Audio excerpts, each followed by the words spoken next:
Passion has no expiration date. The truth about dating after 50. Good evening, everyone. Thank you for joining me today. I'm truly honored to be here sharing insights from my recent interview with Heidi Dowe, whose groundbreaking work in understanding relationships later in life has transformed how we think about love, connection, and intimacy beyond our fifth decade. Heidi's compassionate research and advocacy has created space for thousands of women to reclaim their romantic narratives, challenging the cultural scripts that have long dictated how we should experience love as we age. Her impact extends far beyond academic circles. She's fundamentally changing lives by dismantling limiting beliefs about what's possible in our second and third acts. We have a story we tell ourselves about aging and romance. It goes something like this: youth equals passion, middle age equals settling, and after 50, well, that's when we're supposed to quietly accept whatever companionship we can find, grateful for any attention at all. It's a story that's particularly harsh for women, especially Black women, who are often rendered invisible by our youth obsessed culture once they reach a certain age. But what if this story is completely wrong? What if everything we think we know about dating after 50 is based on outdated assumptions that don't match reality? Today, I want to challenge one of our most persistent cultural myths: the idea that romance after 50 is about settling for less excitement, less passion, less adventure, less intimacy. This narrative is so deeply embedded in our collective consciousness that we rarely question it. We accept it as truth. But Heidi Dow's research reveals something profoundly different. The reality of dating after 50, particularly for Black women, isn't about diminishing expectations or accepting less. It's about discovering more authenticity, more meaningful connection, more adventure, and yes, even more passion. This isn't just wishful thinking, it's backed by data. A recent Kinsey Match survey found that adults over 50 aren't just seeking companionship, they're actively pursuing vibrant, fulfilling romantic and sexual lives. In fact, 42% of singles aged 50 plus reported that a partner content with only vanilla sex would be a deal breaker. That's not the attitude of people who have given up on passion or excitement. Let that sink in for a moment. Nearly half of people over 50 consider a lackluster sex life unacceptable. Does that match our cultural narrative about aging and romance? Not even close. What's happening here is a profound disconnect between our assumptions and reality. We've been sold a story about aging that simply isn't true. And this false narrative doesn't just misrepresent reality, it actively harms people by limiting what they believe is possible for themselves. When we internalize the idea that passion has an expiration date, we close ourselves off to possibilities. We settle for less than we deserve. We accept relationships that don't fulfill us because we believe that's all that's available to us. And perhaps most damaging of all, we stop seeing ourselves as deserving of love, desire, and adventure. This is particularly true for Black women over 50 who face unique challenges in the dating landscape. Not only must they contend with ageism, but also with racism and sexism, a triple burden that can make finding meaningful connections seem impossible. But here's what Heidi Dow's research shows us. Despite these challenges, Black women over 50 are rewriting the romance script. They're creating new narratives about what's possible in this stage of life. And they're finding joy, connection, and yes, passion in ways that defy our limited cultural expectations.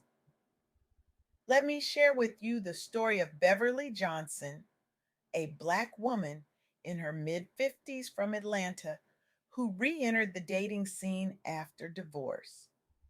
Beverly faced immense pressure to settle down quietly, to accept whatever came her way and be grateful for it. Friends and family questioned whether finding meaningful love at her age was even possible, especially as a Black woman in a society that often devalues both Blackness and aging. But Beverly refused to accept this narrative. Instead of turning to dating apps, which can be particularly challenging for Black women over 50, she joined local social groups focused on travel and culture. She prioritized meeting people organically through shared interests. And most importantly, she refused to compromise on what she wanted, a relationship marked by both emotional depth and physical passion. The result? Beverly met her current partner at an art event hosted by friends. Their relationship isn't characterized by settling or diminished expectations.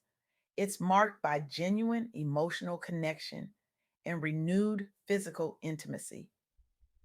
Beverly didn't find less. As she aged, she found more. But Beverly's story isn't just about finding a partner, it's about what happened along the way.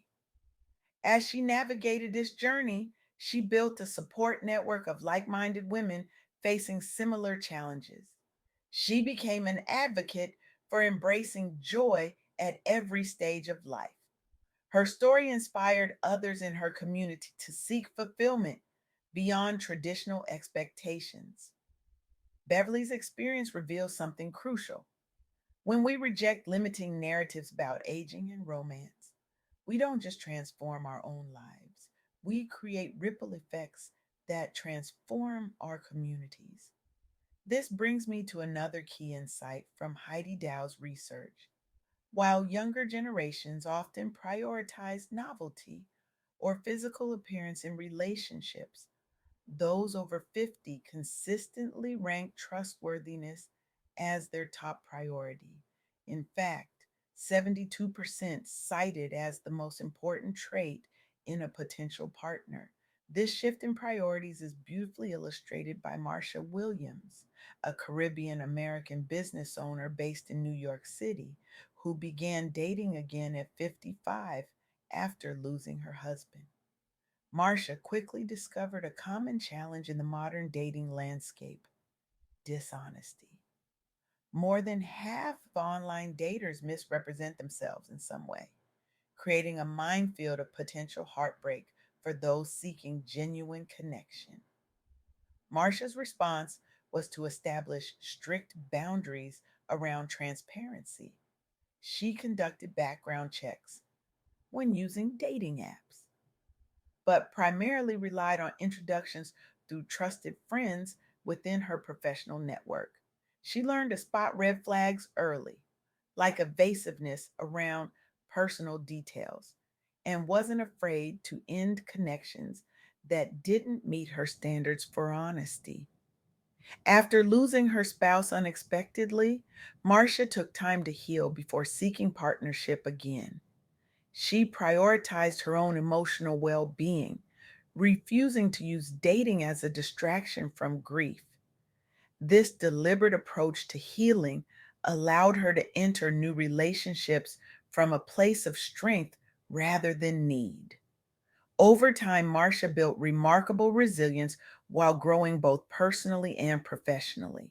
She began mentoring other widowed entrepreneurs around healthy boundaries in relationships and business. Her openness about her journey helped normalize discussions around transparency and self worth among mature Black professionals. Marcia's story highlights something profound. Dating after 50 isn't just about finding a partner, it's about discovering new dimensions of yourself. It's about developing wisdom that allows you to recognize what truly matters in relationships. And it's about using that wisdom not just for yourself, but to lift up your community. This brings me to perhaps the most powerful insight from Heidi Dow's research. the transformative power of community in navigating romance after 50. Despite the rise of dating apps, most people in this age group still meet partners through work, friends, or social events rather than online platforms. This preference for real life connection points to something essential about human relationships. They flourish best within communities of support. Consider the story of the Sisterhood Circles in Washington, D.C., a group founded by five professional Black women between the ages of 52 and 60. These women recognized two significant challenges: the isolation that often comes with singlehood later in life, particularly for Black women, and the lack of resources tailored to their demographic.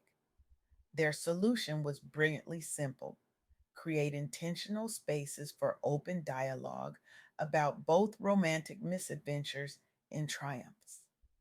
These monthly gatherings became places where women could discuss their evolving desires, including sexual fulfillment, without judgment or shame. The impact was profound. Participants reported increased confidence in approaching new relationships authentically. Several formed lasting partnerships through these networks rather than through conventional matchmaking routes. The founding members had bonded during leadership retreats aimed at advancing diversity within their industries, but they realized that candid conversations about love were missing from mainstream professional circles. What began as a small gathering grew into a city-wide movement supporting dozens of mature daters across professions, from law firms to creative arts collectives, all championing joy without apology. These circles help shift mindsets regarding what thriving looks like beyond youth centered narratives, inspiring similar groups nationwide. The sisterhood circles reveal something crucial about dating after 50. It doesn't have to be a solitary journey.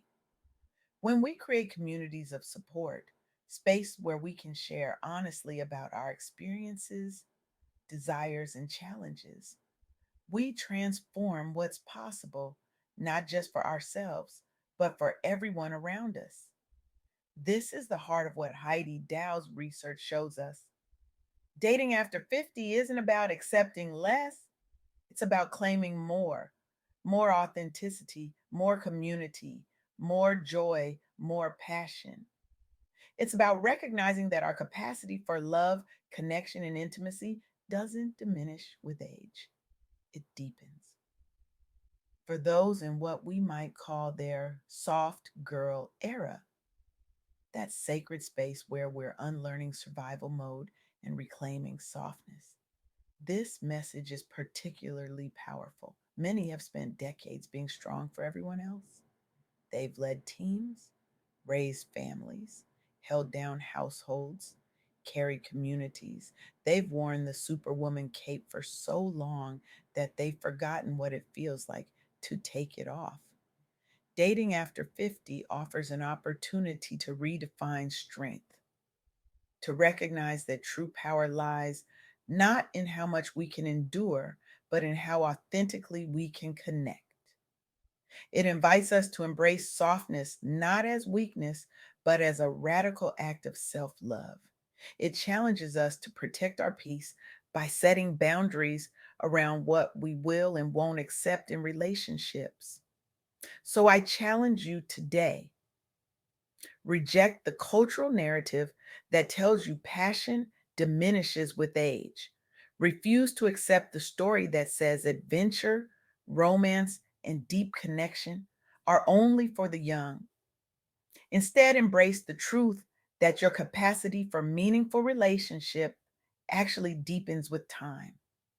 I challenge you to have the courage to want more, not less, as you age, to recognize that you deserve love, passion, and adventure at every stage of life, to create communities where everyone feels empowered to seek the connection and joy they deserve. Because the truth is, passion has no expiration date. The most exciting chapter of your romantic life might be the one you haven't written yet. Thank you.